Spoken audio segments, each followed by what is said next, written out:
And it was yet again another crazy weekend on Twitter. I don't know why I bother going on Twitter on the weekend. It is insane.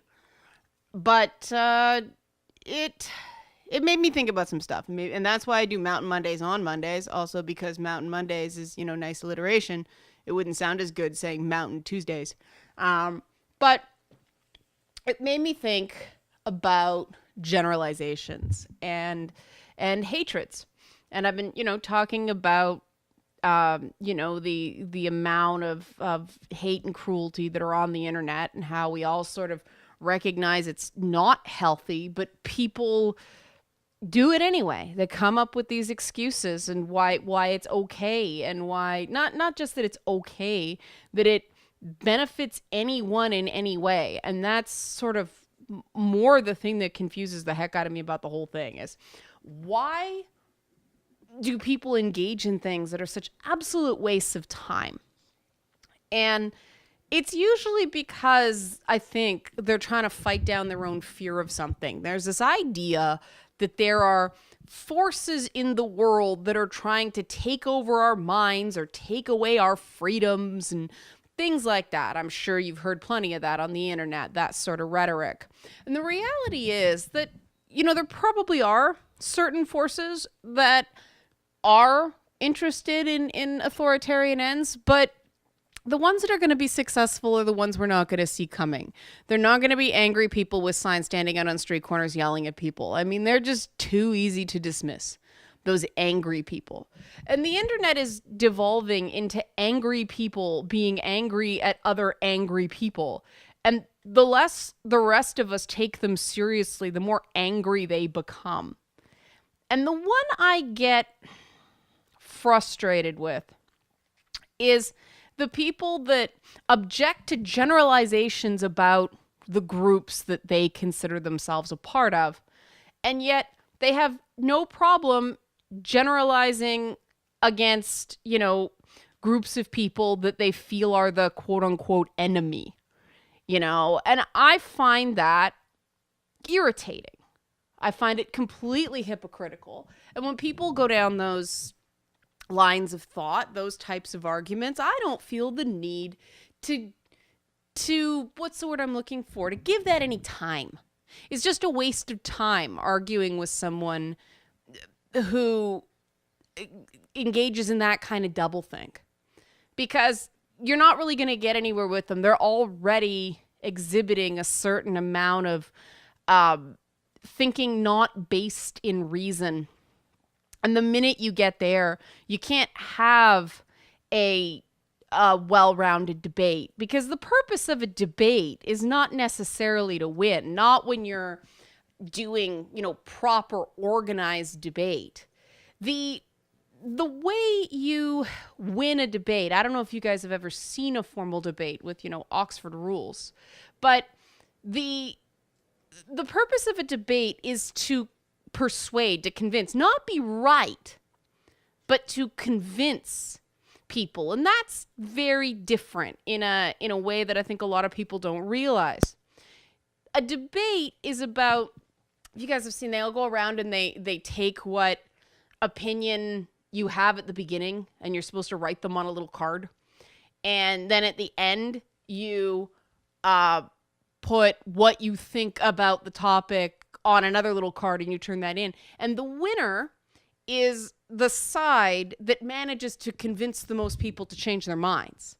And of course, people who game the system deliberately vote the other way at the beginning, so it's easier to shift. It's the honor system, and my husband cracks up whenever anybody talks about the honor system. He's laughing right now. I'm not sure if you guys can hear him.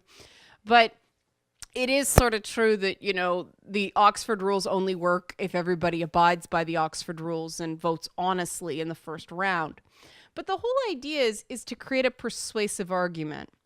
And persuasive arguments are not formed when you alienate the people you're trying to convince.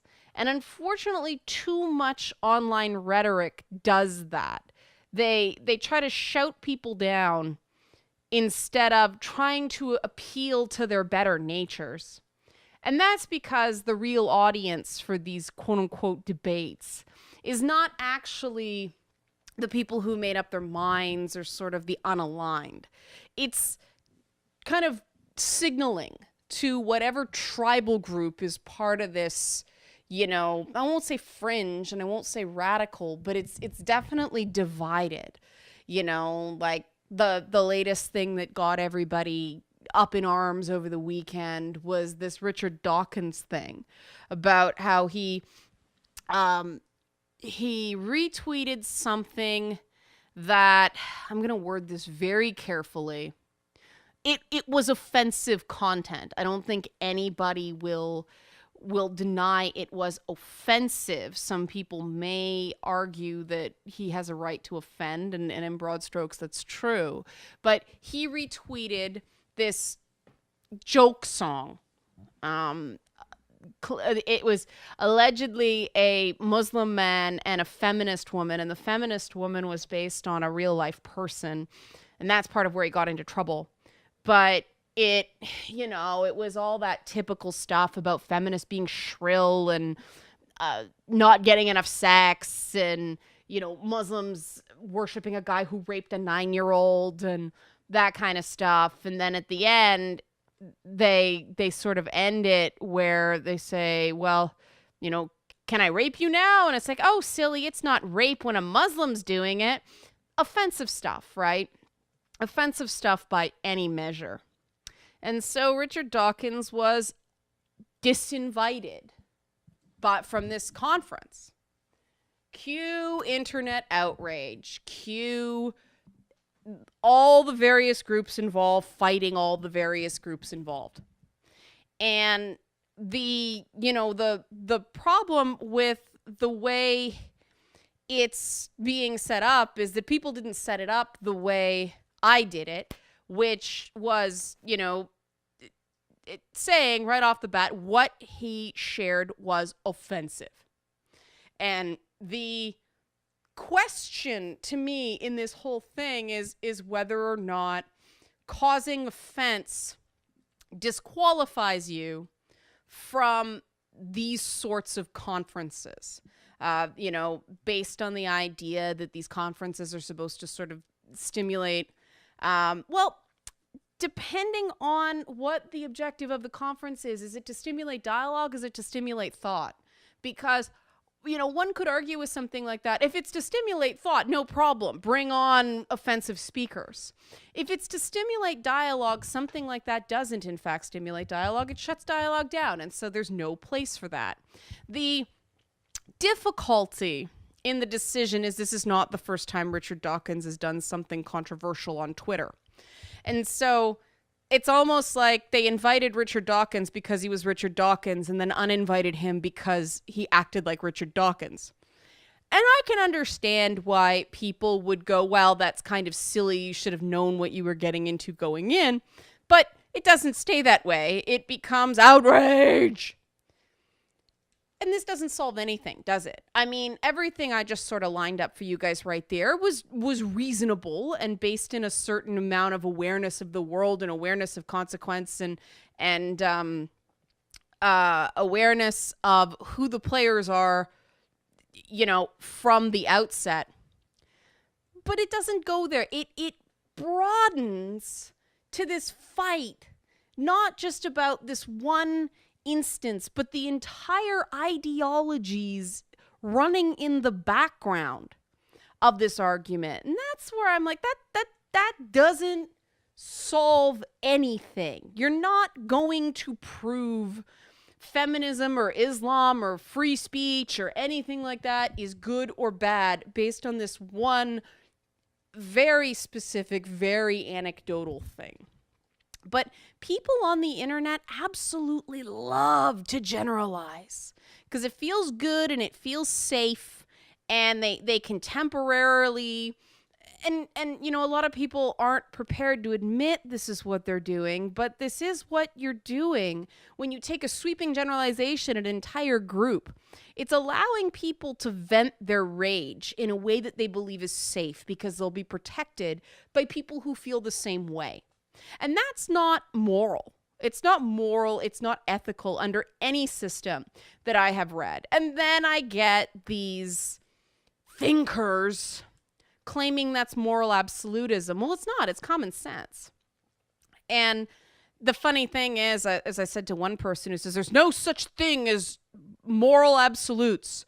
And I said, that in and of itself is an absolutist statement. When you say there's no of anything, or there's always or never are both absolutist statements. And it really does come down to people in these groups getting a little bit of knowledge and something that really impacted them when someone else said it.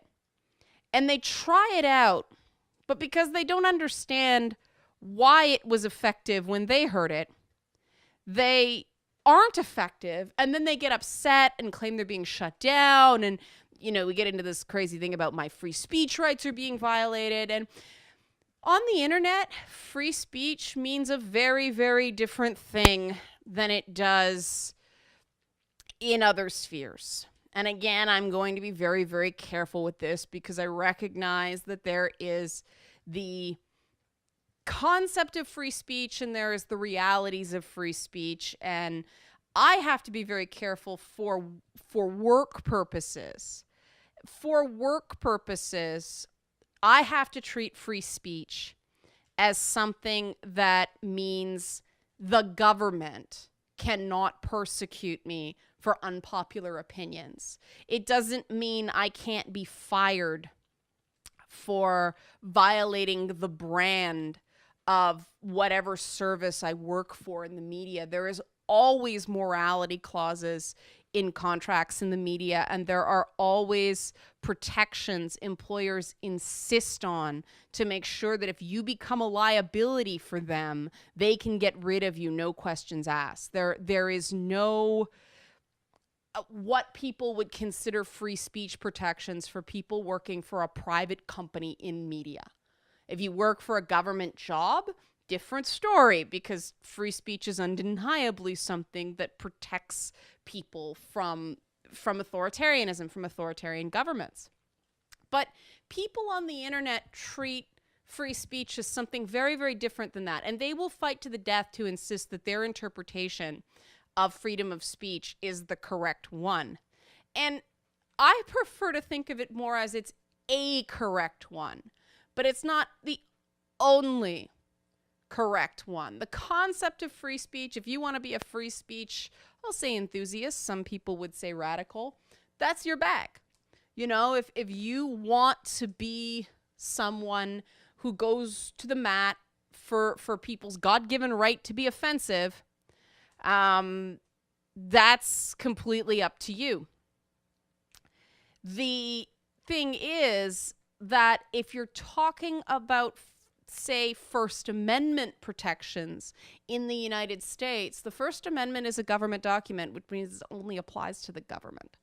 Once you have a private contract with an employer, except in, certain human rights instances, that private contract, that thing you agreed to, overrides a lot of other things. So if you sign a contract with your employer where you agree that if you say something offensive, they can fire you, well, guess what? You've agreed to it in advance.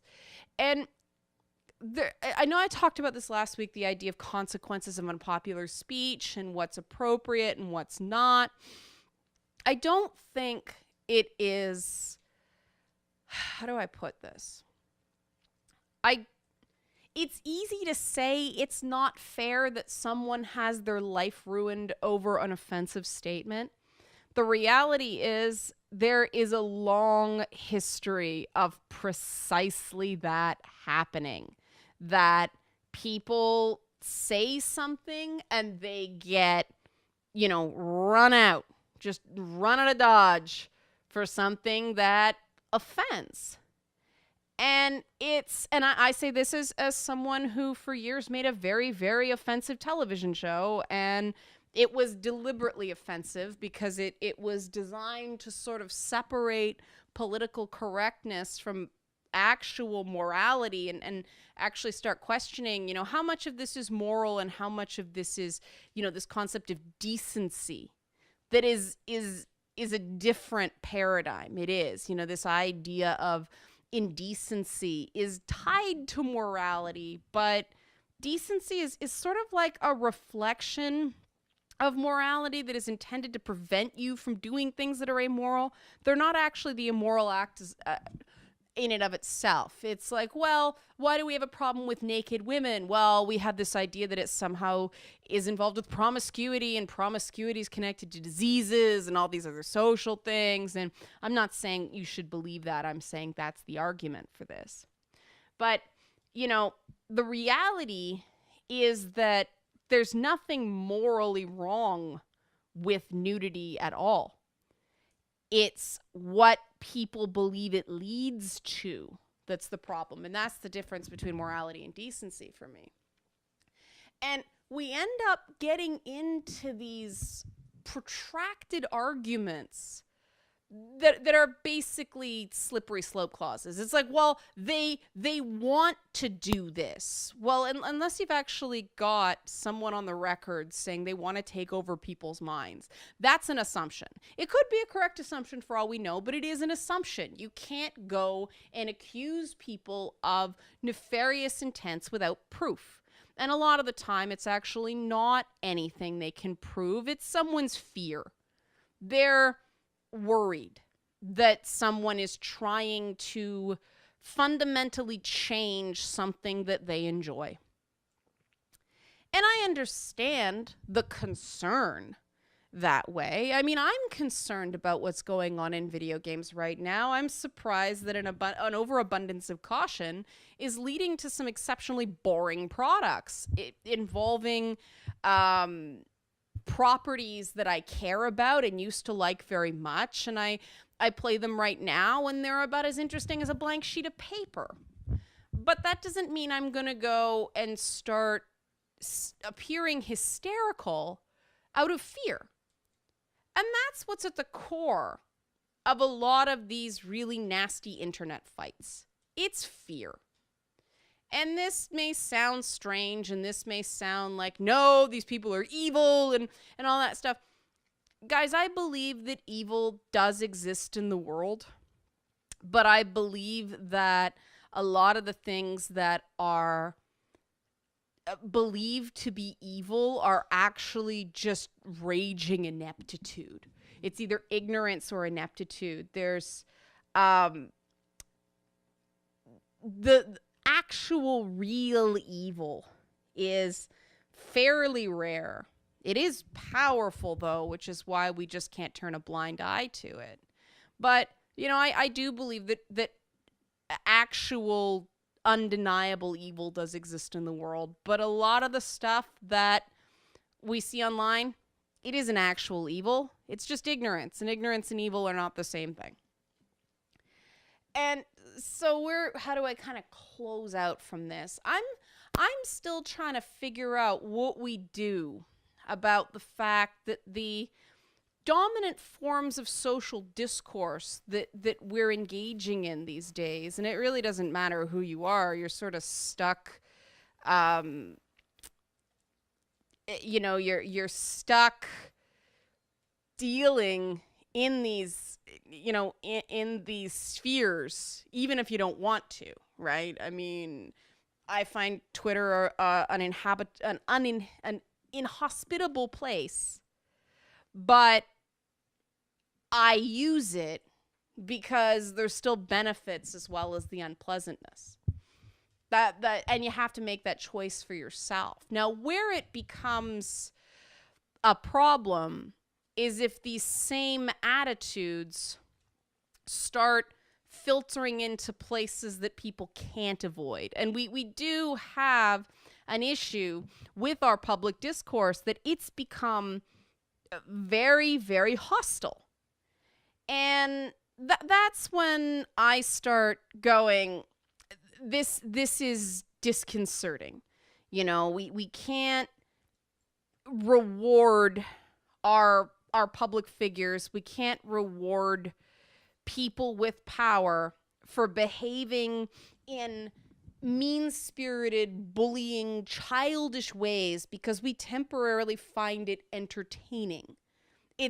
That is going to take us in places that none of us really want to go, because when you think about it, imagine if that thing you're laughing at because it's funny and, everybody loves a train wreck. Imagine if that was turned on you. Imagine if you were the target for that sort of ire. I mean, imagine if you were Megyn Kelly when Donald Trump won't let up on her.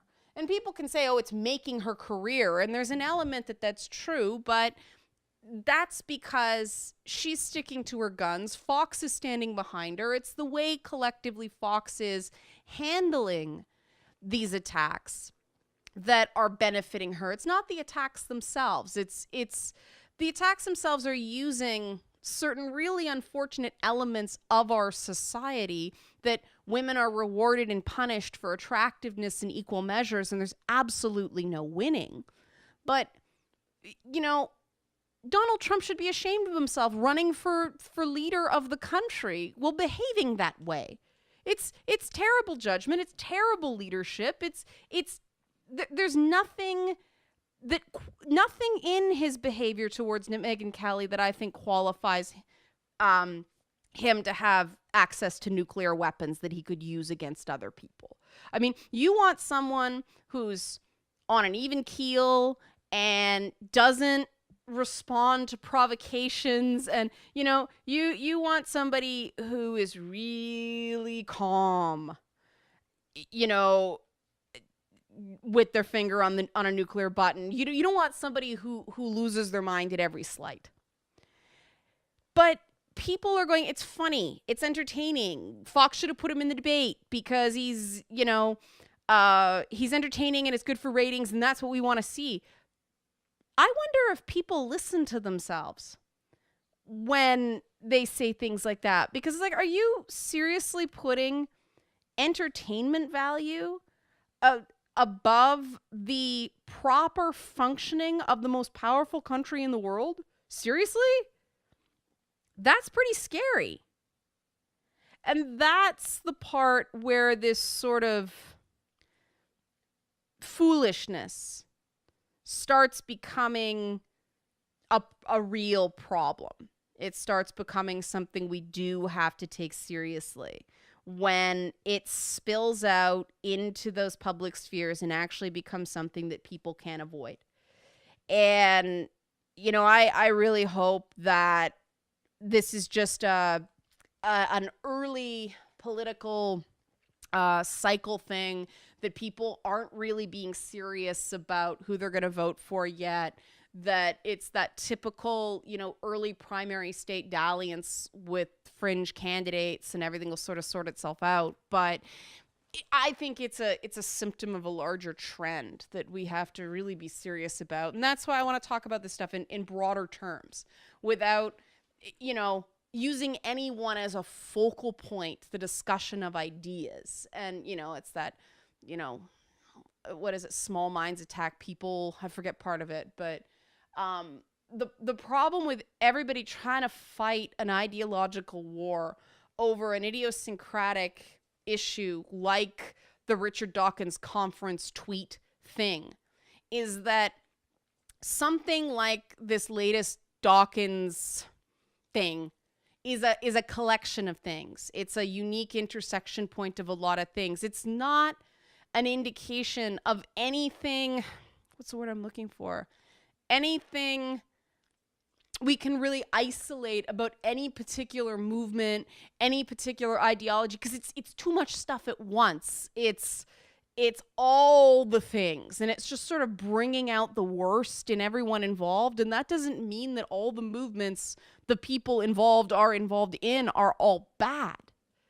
And it's sort of reverse logic. You can't induce the idea that because people behave badly and they are part of a group, the whole group is bad. That's collective blame, and that's precisely the thing that nobody likes when it's done to them. But people do it to each other all the time.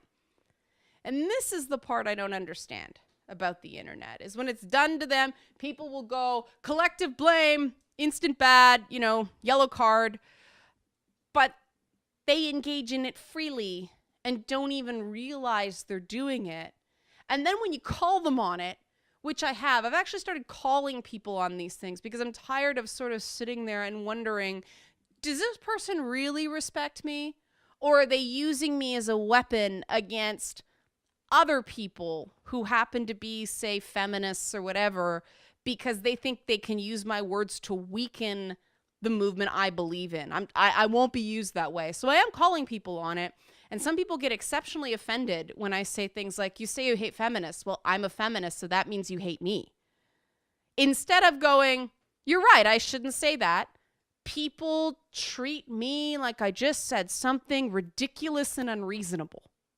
And they get their friends to gang up, and then I've got this whole, anti-feminist dog pile going on. But the statement is still true. If you were to remove the term, feminist, and replace that with any other sort of identifiable thing, it would sound exceptionally hateful. Feminists are crazy. Feminists are insane. Feminists are dangerous. Well, what if you said black people are dangerous? That would be racist. So, when I talk about the fact that, and I would like to think that people who talk to me a lot actually consume my content, because otherwise, why? Why are you talking to me if you don't sort of support what I do? And I know some people believe that you should take any support, any compliment out there. I'm not like that. I'm not driven by a need to be liked for the sake of being liked. I actually want to do some good with my life.